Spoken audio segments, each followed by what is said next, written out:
Good afternoon, everybody. Thank you so much for joining me today. This is hashtag no limits. On hashtag no limits, it's about people who society has placed limits upon, but who have busted through those limits.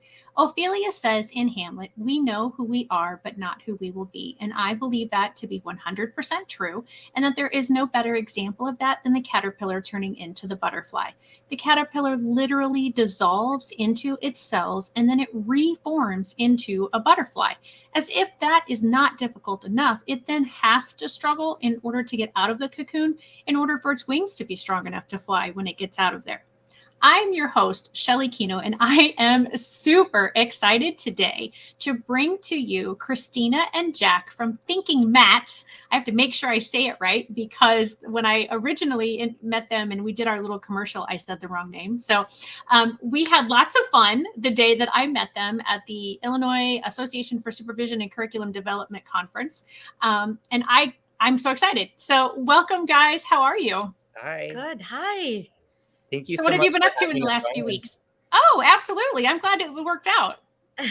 What have we not been up to? Oh my gosh, it seems like it's like conference time of the year. Just from one conference to the other, spreading the word about Thinking Mats and trying to let everybody know who we are and what we're about.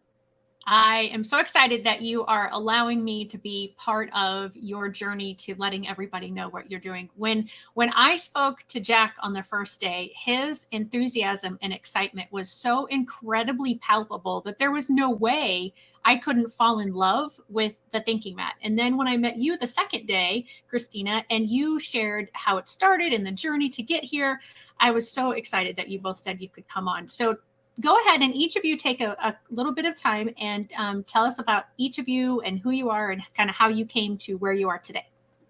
Okay, so I'm Christina Torres, and we are based out of California. We teach for South Pasadena Unified School District. We've been teachers for many years. Kindergarten has been my specialty, I'll let Jack go from there. Hi, I'm Jack. I started teaching in Missouri, and I moved across the country to California, and I was lucky enough for Christina to be one of my teaching partners. And just her love for teaching and just how she sees each child as an individual, and she tries to help them in any way they possibly can be the best that they are, was just instantly like, wow, I want to be a part of this team. And then when she introduced Thinking Mats to me and our team, it just was one of those things that like we were using in the classroom, but then we were like, wow, we need to share this with as many teachers and parents and social workers as we possibly can, because it really does help each child be themselves and be able to learn how to use their voice and advocate for themselves. That's awesome. So, Jack, that's interesting. I didn't know that about you, that you were from Missouri. So when I met you, we were both in Illinois, and I'm from Southern Illinois. What part of Missouri are you from? So I grew up in Southern Missouri, Van Buren, Missouri, right outside of Poplar Bluff. But then I taught in St. Charles, Missouri, right outside of St. Louis for 13 years before I moved across the country. So started in kindergarten, and now I'm back in TK in California. So awesome. So what is childhood is my thing. Yeah. And yeah, based on your excitement and your enthusiasm. And I hope you'll share some of the stories today that you shared with me that day, because that definitely seems to be where you belong. Not saying you wouldn't be good someplace else, but your passion for the little ones, and especially when you're talking about Thinking Mats, it was absolutely definitely where you belong. And Christina, I didn't really get that opportunity to talk with you as much about, your teaching. So how long have you been teaching, and tell us a little bit more about where you've taught? Yeah, so this has been my first and only place. I've been with South Pasadena for the past maybe 12, 13 years in kindergarten and TK. And then I've done educational consulting work for LA Unified, and I pop in from school to school all over LA County. So I'm very familiar with that. But I'm a California-based girl, so I've lived here my whole life. Okay. A little rain. I I don't even know what to do with myself. And weather over 70, I'm freezing cold. So Wow. Okay. So yeah, you would definitely not be happy here. And and when we were in Illinois together, they were getting ready to have a big snowstorm. So you guys probably were unhappy. Well, at least you. I was prepared. I helped prepare her. I mean, we're buddies, so I let her know how it was going to be. That's awesome. So we do have a guest joining us, and if anyone else is joining us, please let us know where you're from. Just give us a hashtag live, and we have Fran from Southern Illinois. So welcome to Fran. So go ahead and tell me what prompted thinking mats. So I created this as something that I was trying to do for my own classroom and my own students. I saw that they were struggling with solving their problems. I found myself trying to solve each and every single one of the problems and not getting a lot of teaching done. And so I remember driving home that day and thinking like, this is not working. What can I do? How can I empower my kids to be problem solvers instead of relying on the teacher and the adult? And so I came up with this little idea of, I'm a big active learner. That's how I retain information. And most of us retain information. I thought, what could I do to have us actively learn how to be problem solvers? And so I created it out of a PowerPoint, gluing papers together into a big sheet that the kids could use. And I introduced it to them. And right from the beginning, they were excited and they wanted to use it. And I thought, well, great. And so by the end of each day, it was torn and ripped. And I just kept taping it back together because I'm like, it's working. Let's keep going. And that's how it got started. Fast forward to the pandemic, we come back into the classroom and everybody was so scared to interact with each other. And when they did, it was like a tussle. And so I remember the day going into my closet and literally digging, trying to find that mat. And I pulled it out and plopped it out. And kids started using it. And so teachers were coming to my classroom and they're like, what are they doing over there? And I'm like, they're solving their own problems. And they were like, what? Oh my gosh, I want one. And so I just took little baby steps to start a company. And lo and behold, we have thinking mats. Yeah. And I mean, for anybody who's watching who maybe doesn't know, because not everybody who watches is a kindergarten or before kindergarten teacher. So tell what it's like. I mean, you gave a brief synopsis there, but kind of like how often do kindergartners and preschoolers come up and say, I have this problem or I have that problem or I'm telling on so-and-so? So in any given day, I would say in an hour, you will probably have like 20 to 30 different students coming up with an issue. And the issue could be, this person looked at me the wrong way, or this person stuck their tongue out at me. This person took the toy I was trying to use. This person sat in my seat. This person got in line in front of me. Whatever it may be, it's a big deal to them. I mean, every single one of these things is a really big deal to them. And so we have to treat each one of those things like a really big deal. And what we can do with the problem solving mat is we can teach them to self-advocate and say, hey, you have a voice. If something is bothering you or you don't like something or you don't like the way something is happening, use your voice and tell that person. Stand up for yourself, use your voice and be able to do that. And when they have that ownership of their own voice and they're able to start talking to each other, it just opens up so much with them, with communication.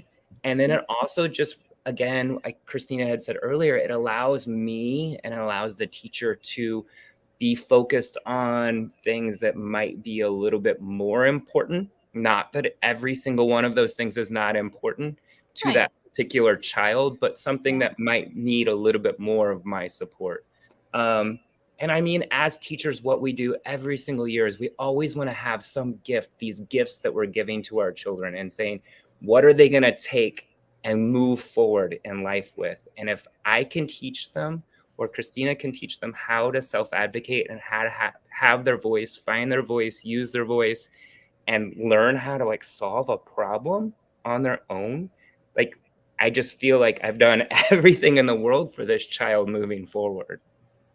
Yeah, I mean, that's just huge because I think we have so many even adults today who could possibly use these just to get like, oh, I can say how I feel. It's okay to talk about my feelings. It's okay to, like you said, stand up for yourself if I am bothered by somebody and actually have the person that I'm bothered by hear me saying that I'm bothered by them. And then, I mean, it's that's just incredible to me. And then the other thing about our problem solving mat is it's a problem solving mat. So not only are they advocating for themselves and using their voice, but they're already coming to the mat thinking, I need to find some type of resolution to this problem. Whereas I think sometimes older students, adults, we get kind of caught in this loop of, you did this to me, you did that, I'm going to keep telling you what you did to me and not really try to get past telling what happened and how I feel and getting to that, like, how are we going to solve this? How are we going to move forward? Are we going to go to two separate sides of the room? Are we going to share whatever it is that we had an issue with?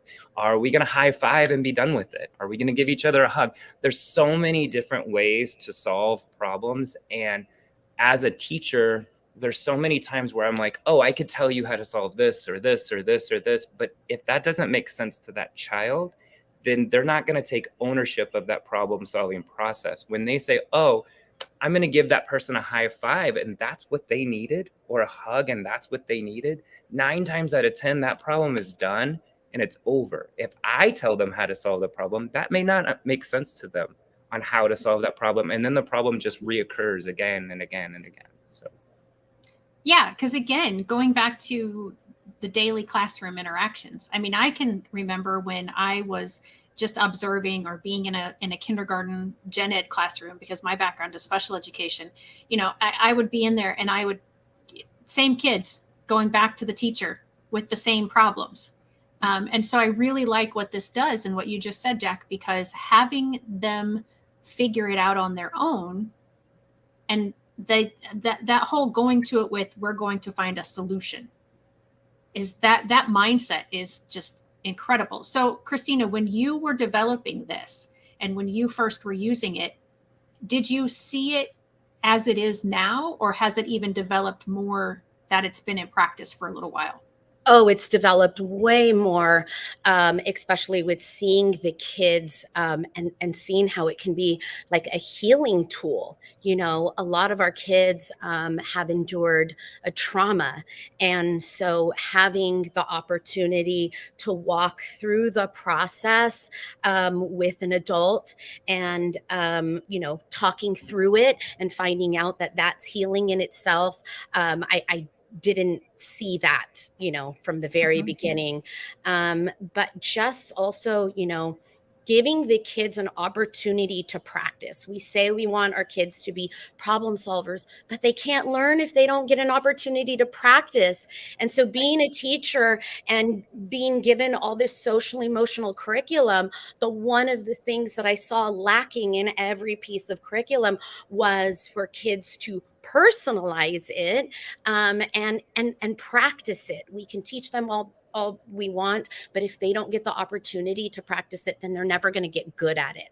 And so that to me was something that I learned along the way. And we keep finding out all these new ways that the mat's being used in terms of with academics and all these other ways that you can use it. We're super excited about. So like one of the wonderful ways, my students are 4 years old.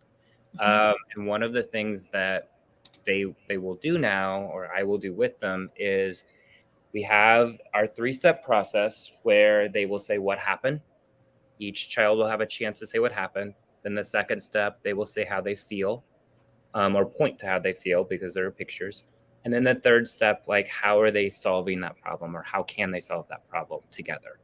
One of the things that we can do now that it's just mind-blowing that we can use the mat for this, but it works out perfectly, is if we've read a story 3 or 4 times, I can hand the book to 2 students. They can take the book to the mat and they can talk to each other about what happened in the book. What was the problem? Then they can step over, how did the characters feel in the book? And then that third step, how did they solve their problem? So that's another way that they can practice the problem solving process, and tie wonderfully into comprehension in books. And again, I teach 4 and 5-year-olds. So if they can do that, then anyone can use the mat to do this. But again, it's that 3-step visual, physical process that really lends itself to early childhood education. And another thing we discovered is in kids writing and drawing, we're starting to hear and see a lot more emotions on their characters' faces. You'll see them drawing those emotions that I didn't really see before, and we didn't really talk much about. And also hearing it in their writing, they'll talk about how the character felt. So that's been a huge discovery as well, and exciting. And science, we didn't know, but STEM, teachers are using it as they'll do a STEM project and they'll have students walk through the process of how it felt, what happened when they were creating their challenge activity, how it made them feel, and then what problem did they solve as they were using their STEM. So it really lends itself to a lot of things. That's fantastic. So we've talked about it for a little bit. So I know you've got a mat there. So we're gonna switch. So give us just a second, audience, because we have to switch some audio and things. So we practiced ahead of time, but practice and reality sometimes aren't the same. So I'm gonna take you guys out and put the mat in.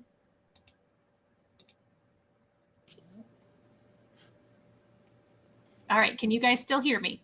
We can hear you. Can you hear us? And there's my hand right in the way of the camera. Yeah, that was your hand. Yeah, and we can see the mat. Now we can't see both sets of footprints, but I think the audience can figure out that, the part that we don't see has another set of footprints for the person to stand. A little bit. There we go. Technology. Right. Yeah. Okay.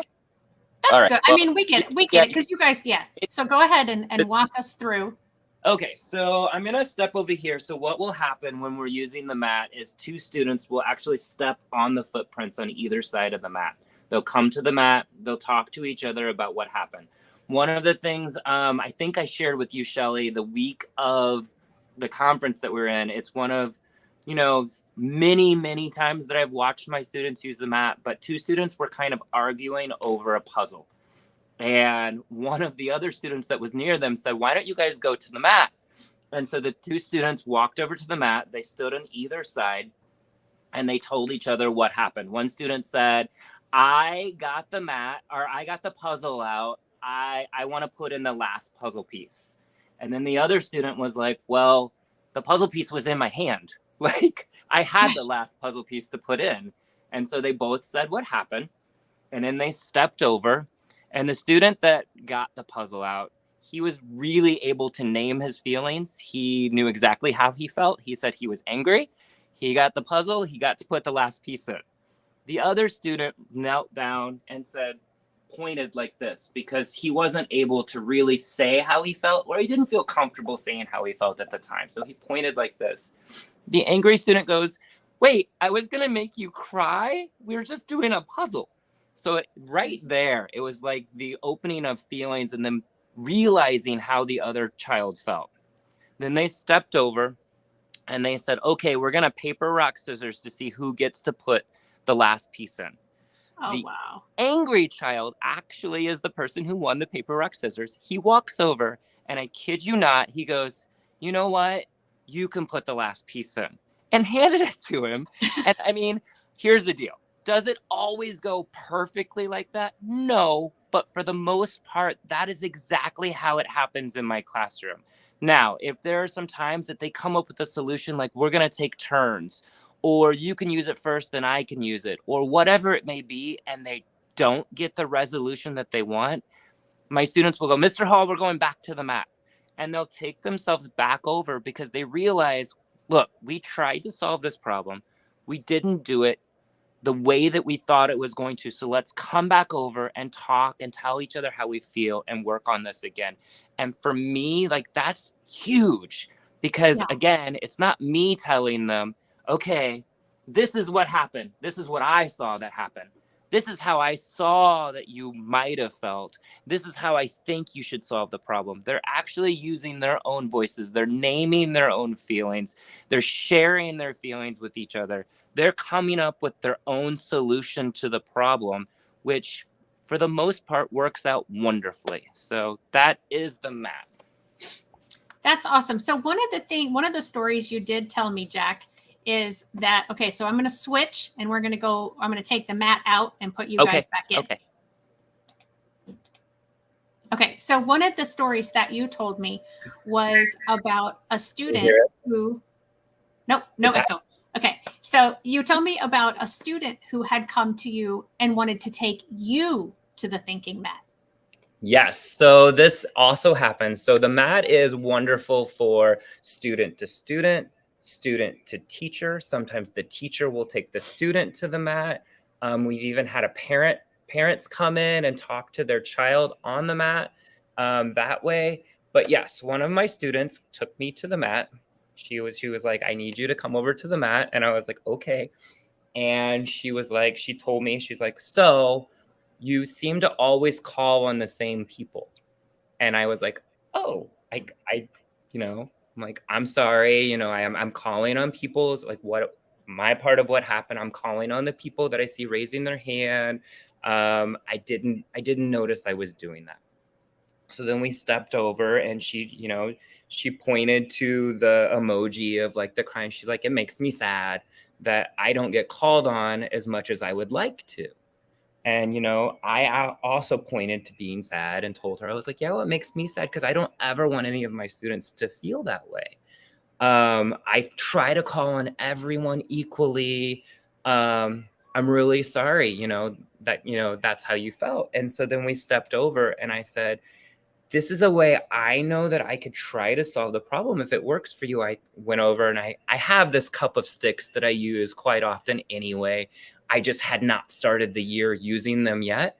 And I said, look, this cup of sticks has everybody's name on it. And I can just start pulling out the sticks when I'm calling on someone instead of, pointing to someone. Would that work for you? And she goes, yeah, that will work. And I said, can you please let me know if I go over and I start calling on people, will you just point and say, Mr. Hall, get the sticks and remind me? And it just worked out wonderfully. And again, like I use the sticks quite often. I don't know why in my brain of everything that's going on, I had forgot to start using them at the beginning of this year. So she helped me out to introduce those. We introduced them to the whole class. It worked out wonderfully. And so, I mean, that to me, it says a lot about you, that you were willing to listen to her and go through those steps. But the fact that she then had some ownership in that, like, oh yeah, by the way, Mr. Hall, this is my job. Like, I bet she was on it. She was. She still is. But that's just incredible to think of all the ways that, I don't want to call it a simple solution, but it's not complex. I mean, it's like you have these 3 steps and you do the 3 steps. And what happens when you first introduce the mat to a class? So last year, what I did, so Christina and I both have another teaching partner. I have a TK teaching partner that I work with, Janet, and then she has a kinder teaching partner, Christy. But our 2 classes are right next to each other. We have glass in between us. So the 4 of us kind of work together as well. But last year, Janet and I, at the beginning of the year, the first week, 2 weeks of school, we would bring out the mat. We would role play different scenarios with toys or different tools in the classroom, scissors, pencils, different things. And we would just role play like, hey, this is the conflict that we're having. How are we going to use the problem solving mat to solve our conflict? Which works out, it worked out wonderfully for us. I would say like within the first 2 weeks, we kept going back to it. Within the first week, we had some students trying it out, but we just kept going and role playing it until everyone in the class felt comfortable using it. This year, however, Christina finished a book. It's a children's book that actually steps or takes the children stepping through the process of using the problem solving mat. And just like Christina told the story earlier, where she went and got the mat out of her closet, that's actually in the book, where two students are having an issue. She goes and rummages through her closet. Like most of the teachers that I know, we have so many things that we need to go and look for and find. She finds the mat, she brings it out, she sets it down, and the two students go through the process together in front of the class talking about it.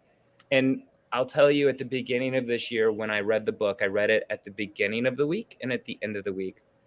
The first time I read the book, my students were pointing to, they're like, Mr. Hall, that's in our classroom. I saw that in our classroom. And I was like, it is in our classroom, and we're going to use it this year. And I kid you not, the first day that I read it, my students were already starting to use it. And it's just, it worked out wonderfully this year, just having the book to read as just another way to introduce it. Both ways worked. Introducing it with role playing and then introducing it reading the book. And there are times that even this year I've went back and I've kind of role played a couple times just to kind of give them, again, just another way to see it being used. Especially like when we started with the books, where I would hand them a book and they would talk about it. Mrs. Lim and I role played that so that they could see, hey, this is another way. This isn't my problem that I'm having. It's a problem that the character in the book is having, but we can still use the mat in that way. So that's kind of how I introduced the two ways. And if I was wonderful, if we had thought about it, we would have the book to be like, it's right here. But well, it was in the promo videos. In one of the promo videos, you held it up, and but what is the name of the book? Every Problem Has a Solution. Okay. And it's by Christina Torres. And is that book, can you purchase that book separately from the mat, or do they come in a kit? Yes, you can purchase it separately. You can buy it on Amazon. You can buy it on our website. And we also have the tablet version as well. Oh, okay. You can buy them together. Yeah. I would buy them together.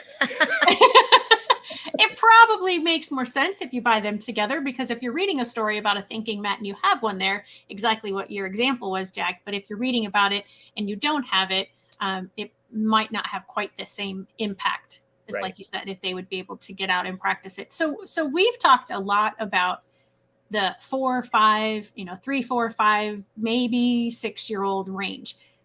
But I believe that you told me that it's used really K through 12. Yeah.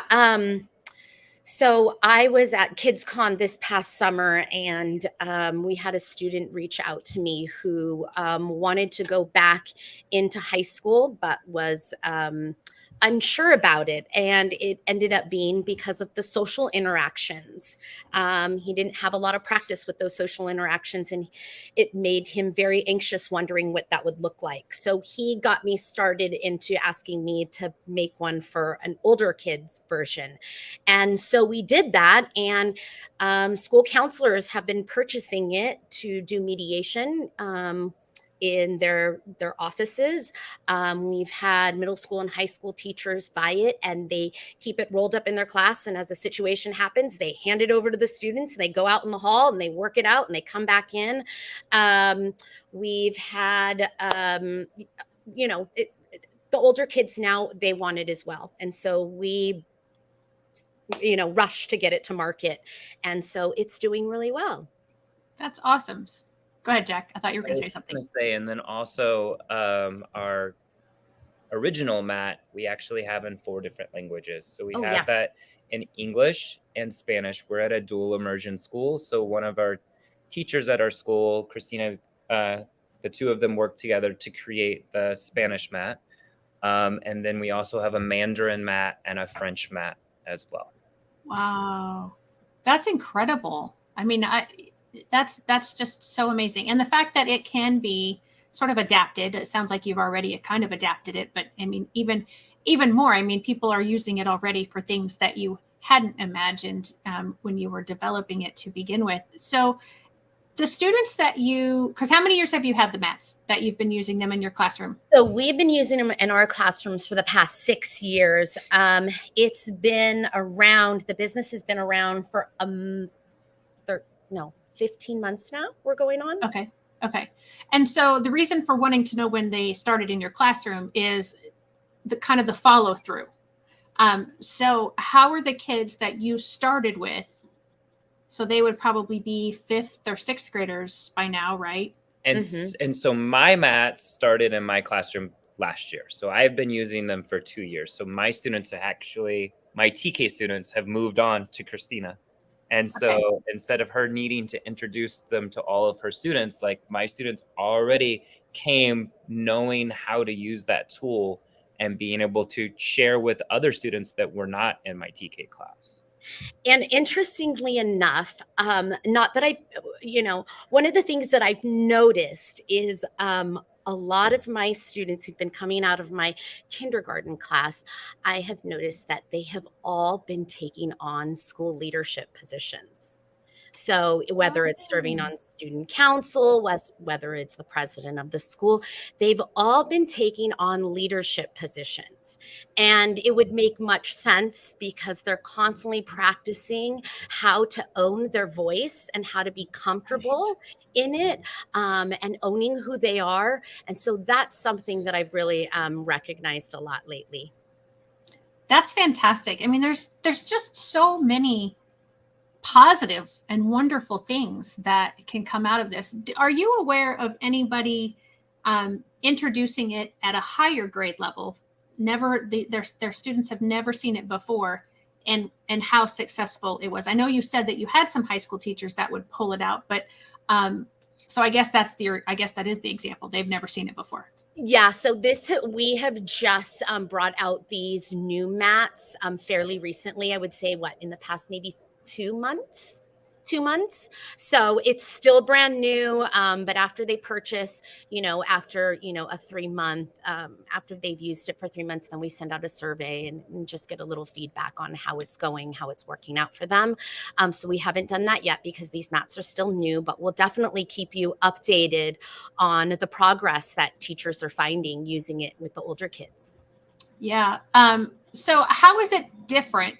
Or is it that much different compared to the mat that we just saw a few minutes ago at the upper grade levels? Like what might be slightly different about them? Yeah, so where you would see the emojis in step 2, there's a lot more emojis and it's their language. So as I was creating it, we reached out to middle school kids and high school kids and we asked, what kind of language would you use to describe like your feelings? So you'll see it says nervous and frustrated and feeling left out and all of those older kid vocabulary. So there's much more vocabulary on it and then a lot more emojis. And so another thing is like on the mat that we showed you already, there is or 2 children on the older grade mat, the upper grade mat. They're non-gender specific. And then when she was talking about the more emojis and in their verbiage, all of those emojis actually have words attached to them. So they can either read the words or they can point to the picture, or sometimes being able to point to the picture will help them understand what word to name that feeling with. So again, that's more of the upper grade, whereas like my students probably wouldn't need all of the words that might just kind of like actually be more taking away from their focus on their feelings. They're able to name the feeling by pointing to the picture, but they don't need the word right off the bat.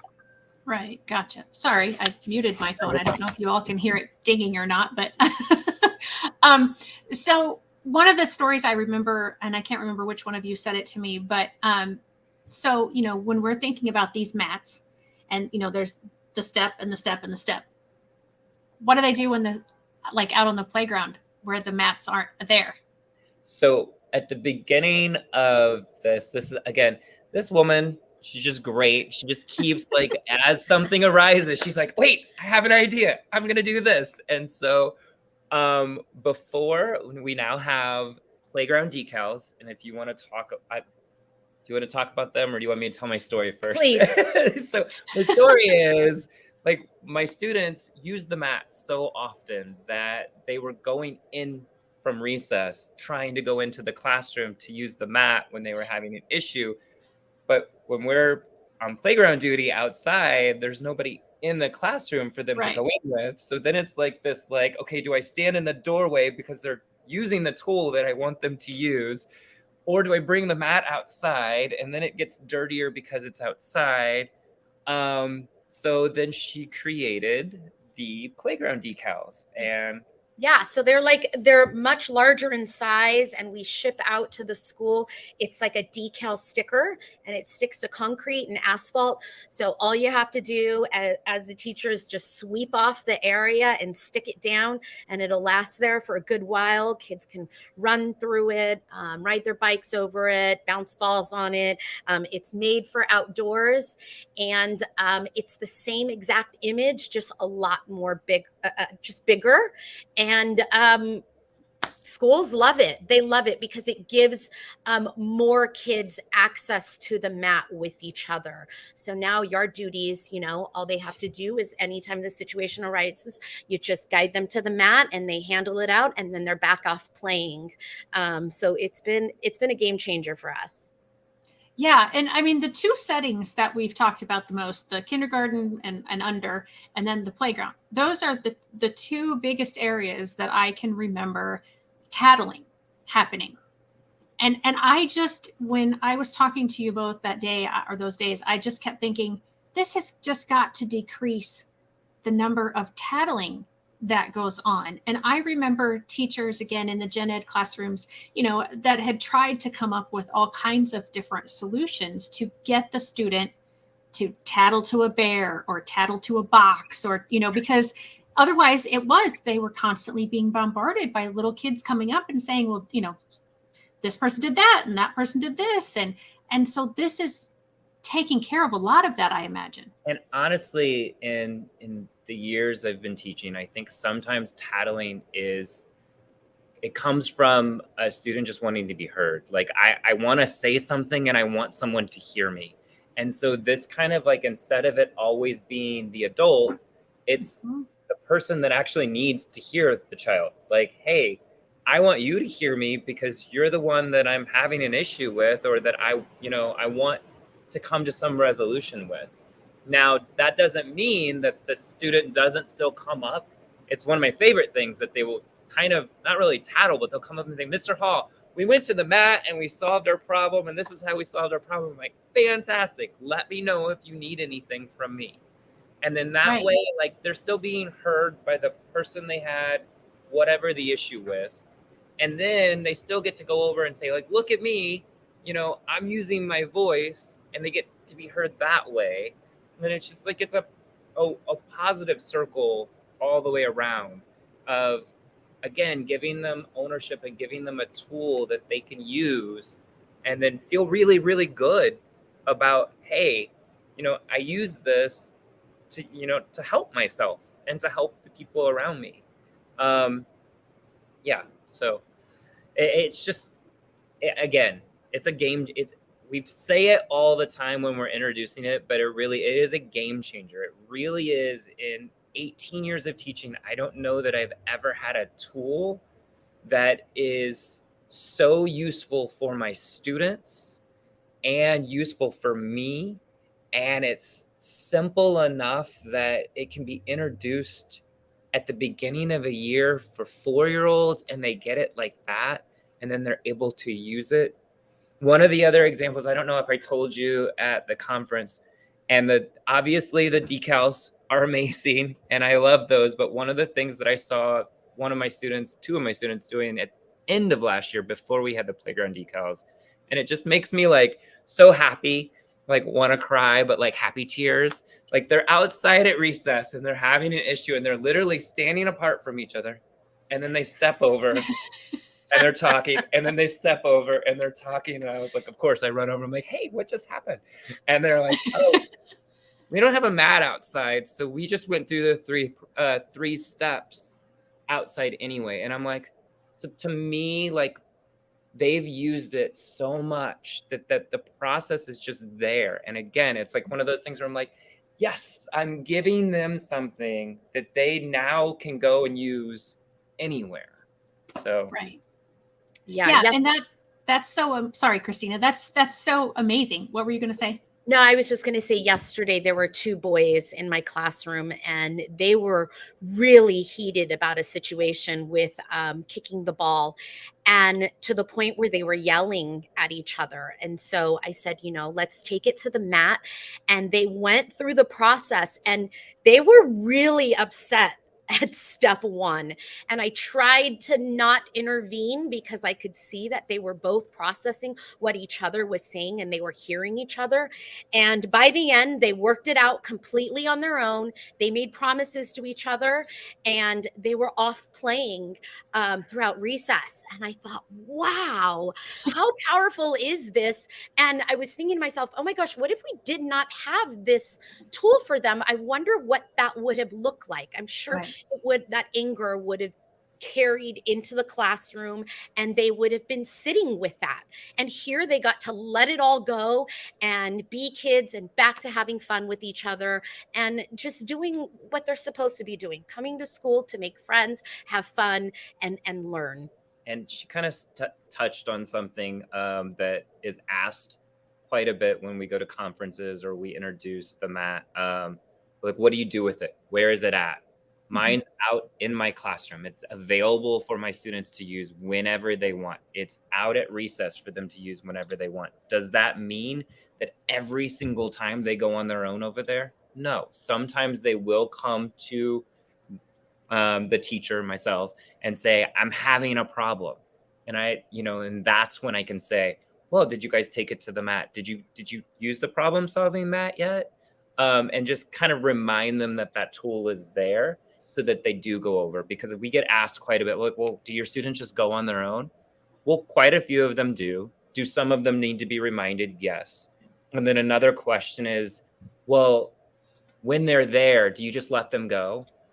Well, sometimes, yeah. If it's about like who has what crayon or you looked at me, a lot of the times I will let them go. Now, I've got my eyes everywhere always. But like there are some that I'm like, I don't really need to be over there for that. Like, even if they go to the mat 5 times about that crayon, they're still working on their problem solving in their own time.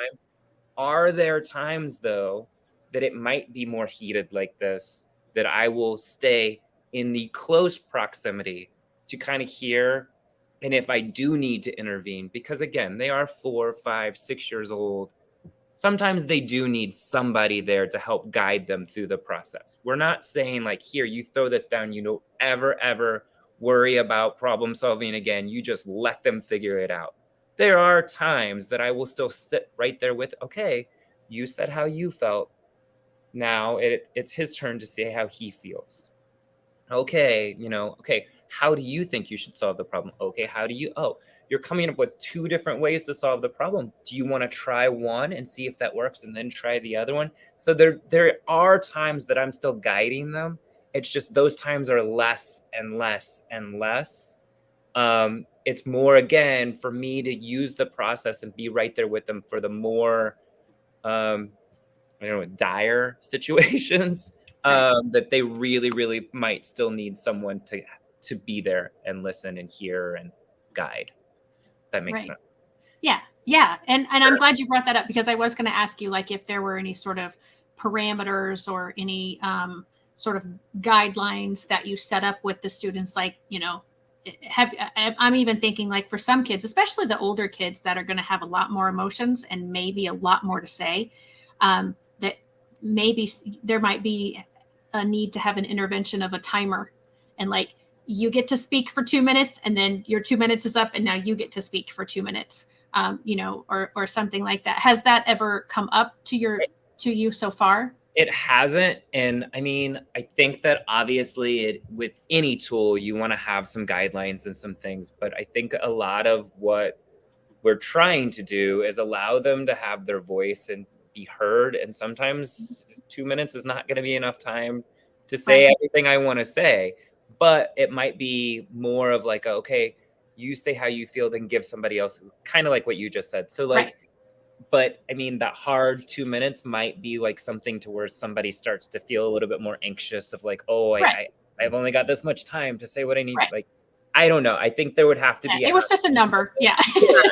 One of the things we suggest with teachers is, say, when they're stuck, because the older ones, when they're first starting to use the mat, they'll get stuck at step 1.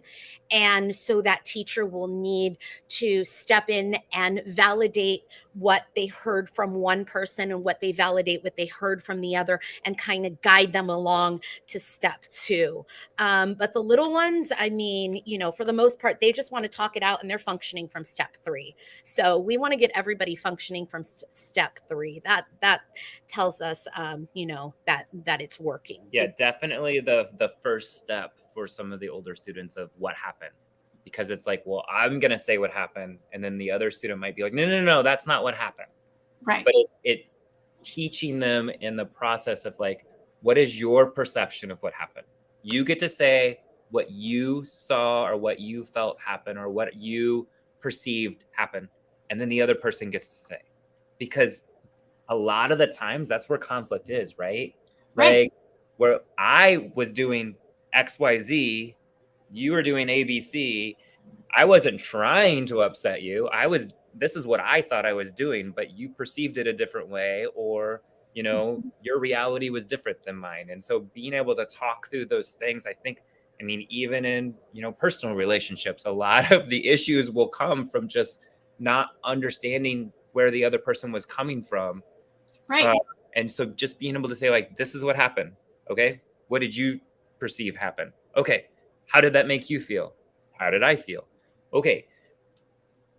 Obviously, in step 1, what I thought was happening was not the same as what you thought was happening. So how are we going to solve this? Maybe we just need to communicate more. Maybe we need to give each other some space, whatever it may be. It can be used wonderfully for older students. And I think that as our students move up, like our younger students, and they've used this process, Mhm. I don't think they're going to get hung up in step 1. They're just going to be able to say like, hey, this is what happened. This is how I felt. Let's solve it. Not, this is what happened. No, that's not what happened. This is what happened. No, that's not what happened. So the more that they use it and understand, like, each person gets a voice and each person gets a turn, I think it will work way better. Yeah, here on this campus, it would be, the next teachers who didn't have a mat, they would reach out to us and be like, oh, we need that mat because these kids already know how to use it. And so that, because they know they already have that process down, where Right. the kids are like, wait, where's our mat in here? Because they're so used to having a process to like work through. Or Christina has had this quite a few times. I've had it once so far, but like where a student will go home and then the parent will reach out and be like, hey, my child's talking about this mat that's in your classroom and they're having an issue with brother or sister, and I think we need one. Like, I think we need one at home. And I'm like, well, here it is. This is how we use it. If you would like one, this is how you can get it. Or they'll go home and they'll make their own, which I love, That's so awesome. I'm trying to figure out how we can get world leaders to get on these mats and solve some of their problems. Maybe we can. The more we do this. That's right. That's right. Someday you'll be at the White House. You and the president will be on. I have DM'd quite a few of them offering them a mat. Nobody has ever responded, but I'm trying. That's good. You keep trying. It'll get out there one day. Yeah. So I really do see this. I mean, as it continues to grow, as kids grow up with this, and just that, I mean, there's so much great stuff involved. I mean, all the things that you talked about, incorporating the academics in different ways, empathy. When you're doing the things with your stories, Jack, and you're having them go to this, well, how did the character feel? That's so huge, because I think that's lacking in a lot of people in society. And I'm talking adults, not children, that we don't have empathy or we don't feel empathy. And that is something I know I taught my students in special education world often, was putting yourself in someone else's shoes. And that's exactly what you're doing by incorporating those stories. And yeah, I mean, having them, I would be curious to see what their own hand-drawn mats look like if they have different emotions on them, or if they have, how theirs differ from yours. But yeah, I continue to see this evolving over the years. And I can't wait to watch your journey and just to continue to be an observer and going, I know those people and they're doing this amazing thing and they were on my show and look where they are now. So don't forget me when you're really big. Okay. Remember that I helped you when you were, smallish. So we do need to wrap up. I do want to pull up your website really quick, and I do because this is going to be at some point an actual podcast. And so the Thinking Mats is truly ThinkingMats.com. And so the website here, I scrolled down on the page. So, you've got a picture of the two kiddos doing it. And then you've got some teachers showing how to do it. Teaching partner. And those are all of our students. They're so cute. In the past. Yeah. Yeah. And so on this page, they can find out, like, here's the price list. And then up at the top, you've got, the shop, the gallery, about us, frequently asked questions, and contact us. So it sounds like you are, out at a lot of teacher conferences. That's where I met you. So you're getting the word out that way. They can reach you through here. Is there any other way that you have that you would want to say that they could reach you through? Instagram. We would love more followers so you guys can see our journey, but also see all the new things that we're coming out with and, promotional stuff. So yeah, we would love to have more followers on Instagram. We are at Thinking Mats. Perfect. All right. Well, guys, thank you so much. It's been such a joy to get together with you again today and chat with you. To meet you. Learn more about each of your journeys. Yeah, absolutely. So to my audience, join me next week. I will have another organization that I met at the Illinois ASCD conference, Squiggle Squad. They're great. They're amazing. Yeah, I was going around and I saw you guys talking to them. I'm like, hey, these guys are great. And hey, these guys are great. We love them. There were some really awesome organizations there. And so hopefully I can continue to go to those and continue to find resources like yours that I can bring to my educators that watch this. So have a great day, guys. And thanks again for being here. And I will see all of you next week. Thank you. Thank you.